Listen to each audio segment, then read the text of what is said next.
L'opération Calanques propre, ça permet de mobiliser depuis Martigues, la Côte Bleue jusqu'à La Ciotat, une cinquantaine de structures. Donc c'est un moyen de fédérer, unir les énergies, toutes ces intentions. Il y a énormément de gens qui ont plein de bonne volonté et qui veulent se mobiliser. Je suis Isabelle Poitou, je suis la directrice et la fondatrice de l'association Mer-Terre. Je l'ai créée en 2000, c'était à l'époque où je faisais une thèse sur la pollution marine par les déchets et j'ai développé des méthodes de caractérisation, de mesure, d'évaluation de cette pollution majeure qui avant cela n'était pas considérée comme une pollution. La région Provence-Alpes-Côte d'Azur, elle est mobilisée sur tout un tas de déchets qu'on trouve beaucoup dans les milieux naturels. Et grâce à Mer-Terre et à la proposition d'Isabelle Poitou, on a constitué avec Remède Zéro Plastique une base de données. On se rend compte que le mégot, c'est le premier enjeu parce que c'est le premier déchet qu'on trouve en quantité partout. Donc c'est un vrai sujet. On a la mer et on a le vent et donc on voit bien que ça se diffuse partout.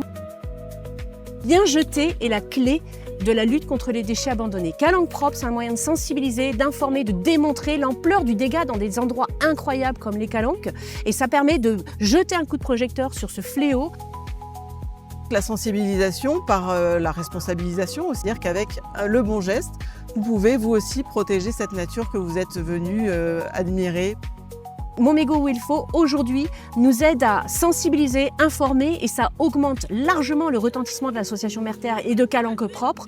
Les buralistes sont en contact direct et quotidien avec les fumeurs, ce qui leur permet de passer des messages de sensibilisation et simplement encourager les fumeurs à adopter le bon geste. Être aujourd'hui à Calanques propre montre que notre métier évolue au-delà de la simple vente. Nous ne sommes pas seulement des commerçants, mais aussi des relais de sensibilisation pour la protection de nos espaces naturels.